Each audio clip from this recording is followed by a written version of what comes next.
Parliament for the Adenta constituency, that constituency that I live in. I thank you so much for joining us here on TV3. Thank you very much. Now, the process so far is going smoothly as expected. No hiccups we've seen. The issues with the delay have been explained. But one issue that we are trying to get clarification from beg your pardon, is the decision that was communicated about the injunction on the TESCON and also the proxy voters. Can you give us an idea of what exactly led to this injunction? I can't speak for those who have laid an injunction, but they have issues with it, and the court has seen fit to grant them an injunction to the extent that they form a minuscule percentage of the entire voter college. It can't stop the rest of the election from going on. So that's exactly what we see. The rest of the election. No idea of what led them to go to court to seek an injunction. Frankly, they are in court. I'm no position to explain their action. Yes. Now, what is the expectation of the party at the end of this particular conference that you are going through now? I expect strong leadership. I expect a direction that reaffirms the commitment of NPP to Ghana. And I expect that the party will get together with the government and work closely with the people of Ghana as we move forward, seeing how we extricate ourselves with the IMF as well as the international environment, local conditions. So nothing less than strong leadership. There are some who have raised that question about the which has to be strengthened. Is that one of the areas that you're going to be looking at? Everybody has a view of that. I am not of the same view. The party is part of the government. The party gives birth to the government. So it's a symbiotic process. At all times, to look at how the party engages the government. For example, when I speak, you are assuming that I speak for the government. I don't speak for myself. And I can't distinguish between speaking for the party and speaking for the government. So all in all, perhaps on both sides, you look at the level of expectation. That's what we must manage. What each side expects of the other and find a good balance. But as to they not being in sync, I don't think that's the case. Was there any issue of a communication deficit after the evaluation of the 2020 elections and the outcome of it? When you established the committee to look into the happenings of the... I'm not at liberty to discuss the findings of the committee.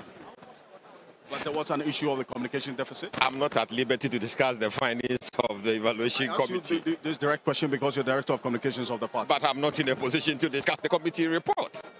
It's not been discussed in public. Why do you expect me to discuss it now?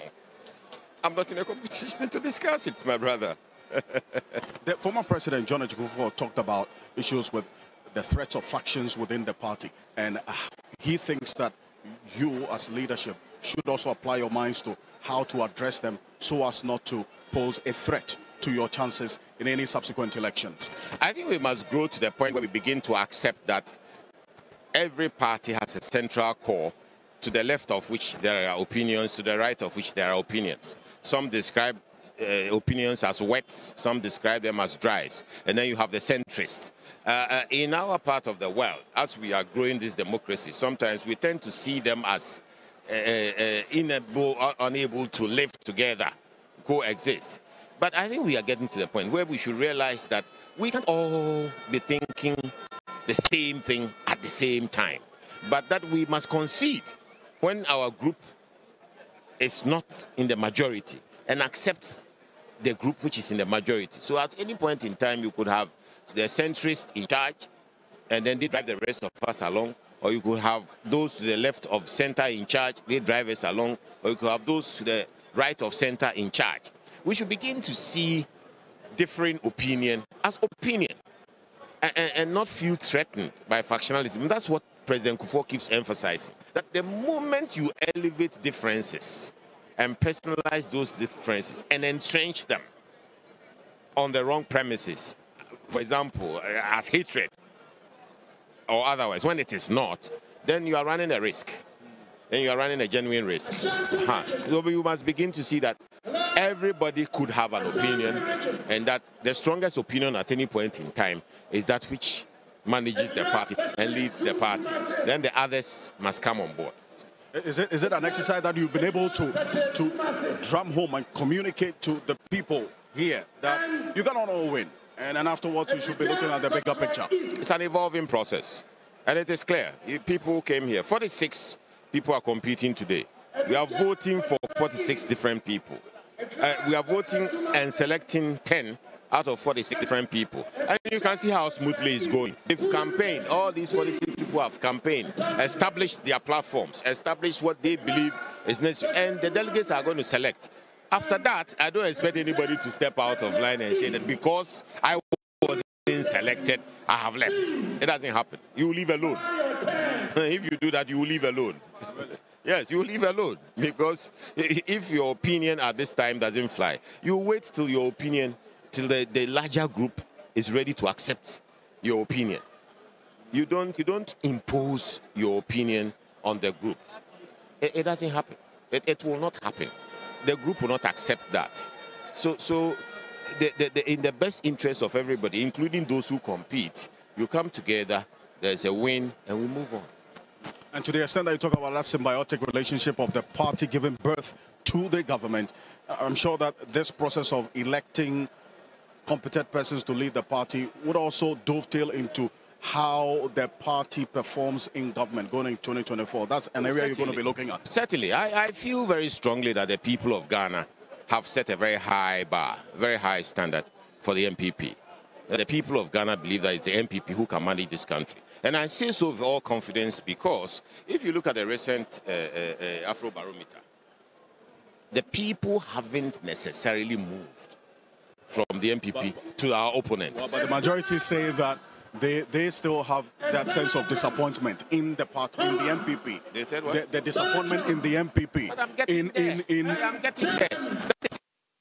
That is mass fleeing away from the NPP. So there's expectation. As we go to the IMF, the people are not crying for the NDC. The people are not crying for policies the NDC established. They are saying that the government should protect the policies that the NPP has established, policies that protect families. So people expect a lot from the NPP. And therefore, I believe that once that acceptance is there, after 8 elections, you realize that policy time is critical. 8 years is not sufficient.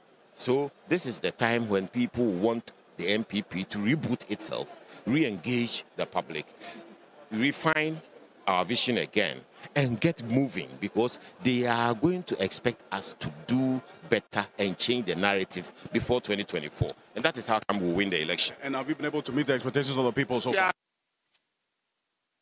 So because you're talking about the expectations of government and not of the party.